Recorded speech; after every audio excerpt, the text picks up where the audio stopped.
Hello friends, welcome to let's explore and I am Anant. तो जितने भी एस्पिरेंट हैं, जो लोग बैंक के लिए प्रिपेयर कर रहे हैं या फिर बैंक में जॉब कर रहे हैं, तो उन लोगों के लिए एक बहुत ही अच्छा न्यूज़ है। जो 2017 से जो हमारा वेज रिवीजन पेंडिंग था बैंकर्स का, फाइनली एक कदम आगे बढ़ा है, यानी कि ऑलमोस्ट अभी फाइनल स्टेज में पहुंच चुका है। यानी कि आपका सैलरी जो जो इंक्रीमेंट होना था, जो इंक्रीज़ होना था 11th बीपीएस के बाद, तो वो 15% में जाके फाइनल हुआ है। और बाकी जो डिमांड थे, जैसे 5 डे बैंकिंग हो जाए, उनके ऊपर अभी कोई डिसीजन नहीं लिया गया है। और जो लोड फैक्टर है वो कितना है आपका 2.50 रखा गया है। तो मैं ज़्यादा टाइम आपका वेस्ट नहीं करूँगा। इस वीडियो में मैं आपको एक रफ आइडिया दूंगा कि कितना आपका सैलरी बन जाएगा अगर आप एज ए क्लरिकल ज्वाइन करते हो, या फिर ज्वाइन कर चुके हो, या फिर एज ए पीओ ज्वाइन करते हो, या फिर एज ए पीओ ज्वाइन कर चुके हो। तो यहाँ पे मैं सिर्फ स्केल 1 एंड आपका क्लरिकल जो एवर स्टफ होता है उनके सैलरी के बारे में बताऊंगा। अगर आप अभी एज ए पीओ ज्वाइन करते हो कोई भी आईपीएस बैंक में, तो अगर आप अभी एज ए स्केल 1 ऑफिसर यानी कि पीओ ज्वाइन करते हो, तो आपका सेटलमेंट से पहले अगर आपका बेसिक बनता था 23,700, यानी कि 23,700। इस स्लाइड से आप देख भी सकते हो, चाहे तो आप स्क्रीनशॉट भी ले सकते हो। और आपका डीए बन रहा था, ये मैं बोल रहा हूँ जब से ये लागू हो रहा है, यानी कि 2017 से। अगर आपका डीए बनता था 11,300 के अराउंड, और उसके बाद स्पेशल अलाउंस, एचआरए, ये सारे मिलके जो आपके ग्रॉस बनते थे वो आपका बनता था 39,800 के अराउंड बनता था। और अगर ये सेटलमेंट जो हुआ है 15% और जो बाकी जो डिफरेंट कैलकुलेशन हुए हैं, उसके बाद आपका, अगर आपका मैं बोलूँ आपका जो न्यू बेसिक बनेगा वो आपका बन जाएगा 42,395।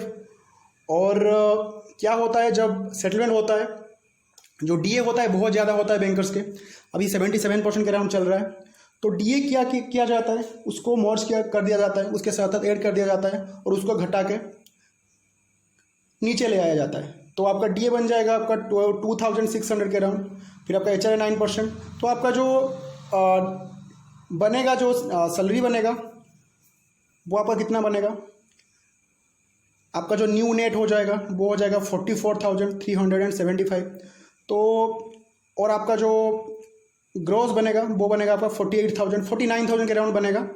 और 8,000 के अराउंड आप इंक्रीज देख सकते हो जब आप एज ए पीओ ज्वाइन कर रहे हो, या एज ए पीओ काम कर रहे हो, या एज ए स्केल 1। अगर आपका कोई भी इंक्रीमेंट नहीं लगा है, अगर आप इंक्रीमेंट लगा है तो लेफ्ट साइड आप बेसिक स्लैब से पता कर सकते हो आपका क्या बनेगा, आपका जो न्यू नेट हो जाए, न्यू ग्रॉस सैलरी हो जाए। फिर चलता हूँ क्लरिकल के बारे में, एक बार बात कर लेता हूँ। तो यहाँ से आप देख सकते हो, अगर आप कोई भी आईबीपीएस बैंक में, एसबीआई में या फिर एसबीआई में ज्वाइन करते हो, ये जो 11,765 ये अभी नहीं आता है आपको। 2 इंक्रीमेंट के साथ आपका जो सैलरी बनता है, जो आपका बेसिक बनता है, अगर आप ज्वाइन करते हो ग्रेजुएशन के बाद कोई भी बैंक में अभी ज्वाइन करते हो अगर आप एज ए क्लरिकल, तो आपका जो बेसिक बनता है वो कितना बनता है 13,075, यानी कि जो तीसरा जो रो है वो आप देख सकते हो। और आपका डी अगर था 6,250 के अराउंड, स्पेशल अलाउंस, एचआरए, ये सारे चीज़ मिलके अगर आपका सैलरी जो होता था ओल्ड ग्रोस होता था वो आपका कितना होता था 22,000। देखिए मैं अभी रिसेंटली नहीं बोल रहा हूँ, जो 77% डीए लागू है वो नहीं बोल रहा हूँ, ये पिछले था। और इसके साथ साथ दूसरे अलाउंस भी आपका ऐड होता है। ये सिर्फ आपका क्या है, डीए, स्पेशल अलाउंस, एचआरए। और ये 2017 के हिसाब से तब का जो डीए था, तो उसी के हिसाब से आपका जो बनता था 22,000 के अराउंड आपका ओल्ड बनता था, जो आपका ग्रॉस बनता था, और आपका नेट आता था 20,000 के अराउंड। तो अगर अब आएगा आपका जो ग्रॉस बनेगा वो आपका कितना बनेगा 27,000 के अराउंड बनेगा, जो आप देख सकते हो 67।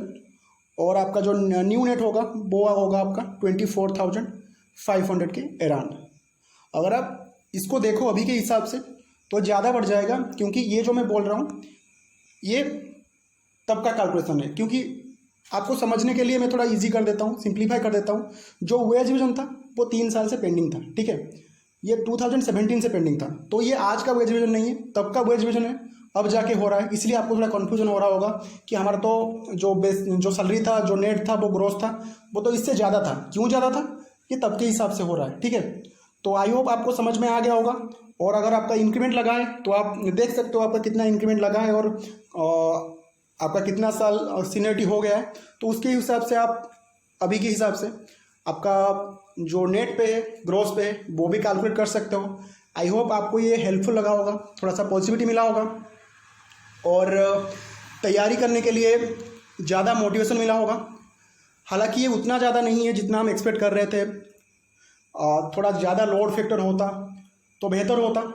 जब आपका बेसिक बढ़ता है तब जाके आपके सैलरी में थोड़ा सा आप देख सकते हो जो डिफरेंट जो भी आपका कैलकुलेट होता है ना एलोवेंस, वो आपके बेसिक से ही कैलकुलेट होता है। अगर बेसिक नहीं बढ़ता है तो वो कुछ काम का नहीं है। तो लोड फैक्टर बहुत कम ही दिया गया है, एटलीस्ट तो 4% देना चाहिए था ताकि आपका सैलरी थोड़ा ज़्यादा बढ़ता, बाकी जो डिफरेंट एलोवेंस है उसका थोड़ा हेल्प मिलता। और इस बार जो PLI है, परफॉर्मेंस लिंक इंसेंटिव, उसको ऐड किया गया है। अगर आपका बैंक प्रॉफिट में चल रहा है, प्रॉफिट कर रहा है हर साल, तो आपको उसके हिसाब से आपको एनुअली आपको ज़्यादा मिलेगा।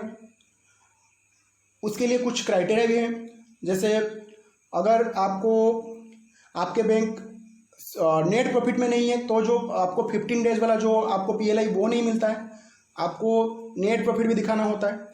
तो ये कुछ चीज़ें हैं जो आप पता भी कर सकते हो। और सर्कुलर अगर पढ़ो, जो IB का सर्कुलर दिया गया था उसको अगर आप पढ़ो, आई होप वो आपके सबके पास होगा, उसको आपने ऑलरेडी देख लिया होगा। तो इतना ही बताना था। आप लोग रिक्वेस्ट कर रहे थे कि सर कितना सैलरी बनेगा और क्या क्या चीज़ें ऐड किया गया है, क्या क्या हो सकते हैं। देखिए अभी 90 डे के अंदर ये हो जाएगा। और जो 90 डेज दिया गया है, जो नॉन फाइनेंशियल इशू है, उस पर डिस्कस हो सकता है। मुझे नहीं लगता कि 5 डे बैंकिंग के कुछ चांसेस हैं। अगर होता है तो बहुत ही अच्छा है। हम लोग तो यही चाहते थे, क्योंकि देखिए अभी हर एक जो गवर्नमेंट एम्प्लॉयज़ हैं या फिर RBI के एम्प्लॉय आप देख लो, उनके पास अभी 5 डे वर्किंग डे है और बाकी 2 दिन। क्योंकि बैंक स्टाफ, आपको सबको पता होगा, बैंक स्टाफ बहुत डेडिकेशन के साथ काम करते हैं, तो उनको तो एटलीस्ट 2 दिन छुट्टी मिलना चाहिए, ठीक है। तो चलिए उस लेवल पे नहीं जाते हैं, क्या हुआ क्या नहीं हुआ। तो ये आपके लिए एक अच्छा न्यूज़ था, मुझे आपको इन्फॉर्म करना था। आई होप आपको इसको थोड़ा मोटिवेशन मिला होगा इससे। और अगर आपने अभी तक चैनल को सब्सक्राइब नहीं किया है तो मैं रिक्वेस्ट करूंगा चैनल को सब्सक्राइब कर लीजिए। मिलते हैं नेक्स्ट वीडियो पे। Thank you for watching and bye bye.